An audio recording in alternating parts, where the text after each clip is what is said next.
How you doing? Good, thanks. My name is Josh with the Hey, Nocturnal. Josh. Nice to meet you. Nice to meet you. Congratulations on the success with Relay. It's an you. absolutely fantastic film. Have you seen it? Yeah, I really loved it, fantastic. actually. Excellent. I did actually want to ask you because you actually give your character a lot of personality, and I wanted to know what it was like working with David and kind of getting that out of your role. You know, I'm so glad you asked that, actually, because David and I were just playing with like different, like what is it about that makes him different than just your average, you know, mercenary or tech person? What is it that motivates him? Looser. Yeah, you know, and there's so many different, he's really dynamic, actually. Like, and I'm so glad that David didn't want me to lock him into one thing, you know. He is technically proficient, but he's also like has a little sort of social anxiety disorder as well, like very compulsive, you know. And so there's that, and then towards, you know, he also becomes sort of the muscle of the team, and sort of like he actually does throw some punches sometimes. Yeah, you know, and so like hopefully, you know, we're all dynamic as human beings, you know, and I'm so glad that David allowed me to sort of show a full spectrum of a character. And what sort of attracted you to the film in general? Was it that kind of role? What sort of got you in on it? I really wanted to work with David, to tell you the truth. You know, like I've seen some of his work before, and what he's able to do in tight spaces, especially, like we were in a van for like a lot of the movie, you know, but the shots are so interesting, and the backdrop of New York is gorgeous. It's just beautifully shot. It becomes a character in the movie, and just how he's able to incorporate not only relationships, but also just so many different layers on that screen at any one time. And it does kind of feel like the film is a bit of a throwback to like 70s conspiracy thrillers and things like. Do you have very any? apt now. I think. Yeah, I know, very real actually. Yeah. Do you have any personal faves or ones that you like to go to? Well, it's not a 70s thriller necessarily, but Michael Clayton is one of my favorites, you know, and that is sort of in the same vein as this movie, and I was actually in Michael Clayton, so I'm a little biased, but It's got to feel fun to kind of get back in that well a little bit. yeah, no, exactly. Thank you so much for your time, and congratulations Pleasure, again. Josh. Thank you so much. Of course. Hi, it's nice meeting you. Hey, how you doing? I'm doing well. Well, congratulations on the success of the film, and I wanted to know what sort of got your attention with it. What made you want to work on this one? David Mackenzie. You know, a fan of his work.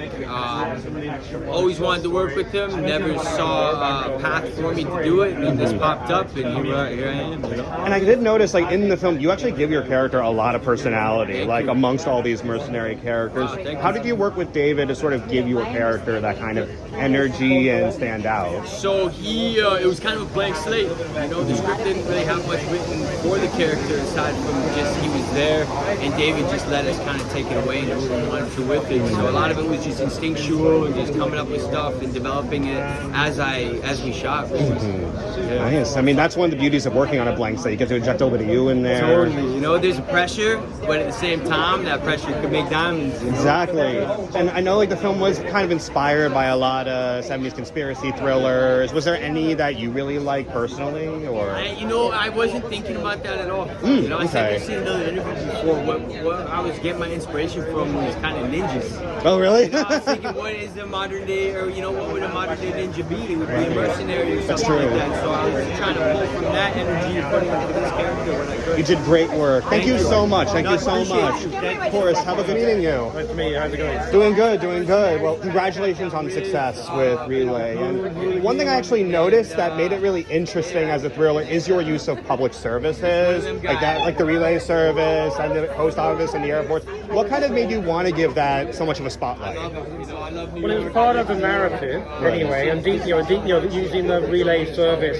The service, designed for deaf people, right? Now less. It's still there, but less relevant because people can do it on their phones.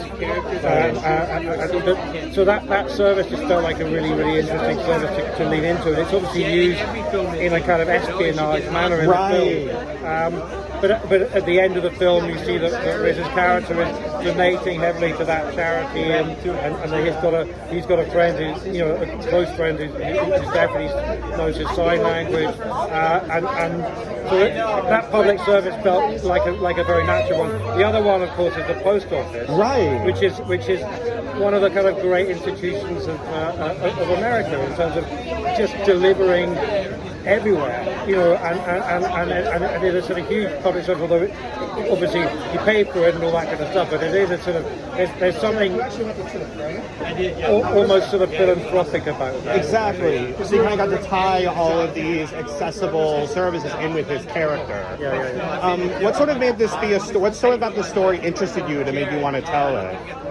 I was really fascinated by the world of the whistleblower, and you know, when we started doing our research, you find out quite quickly that the world, you know, whistleblowers have a pretty rough life. Right. They go out on a limb, they see something that, you know, they shouldn't see. They go out on a limb.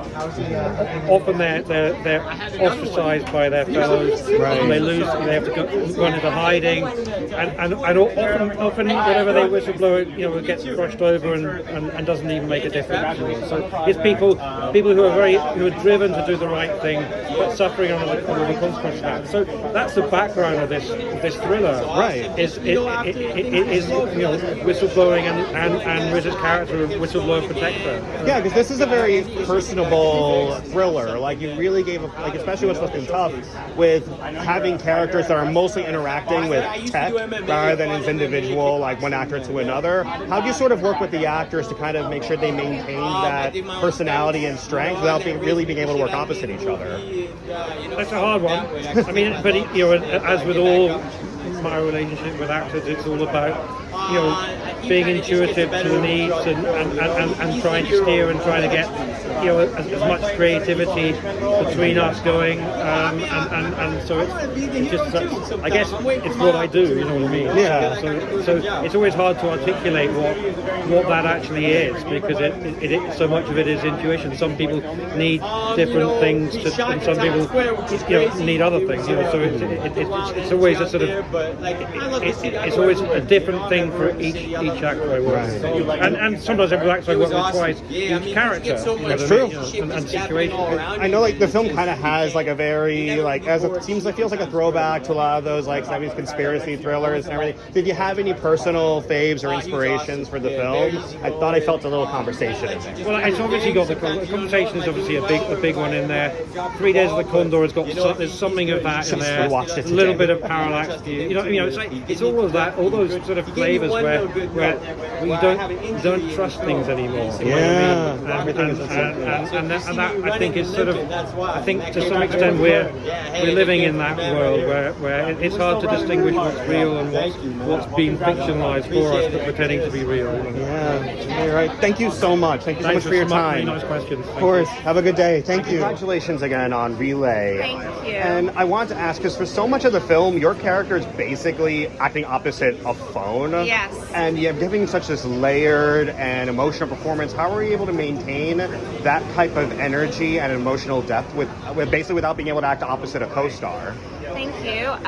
Yeah, that was, you know, one of my reasons I was kind of cautious when I first was talking about this role with David was I was like, oh my god, I think it will send me crazy as an actor not having anyone to look in the eyes of another actor and kind of feed off of them.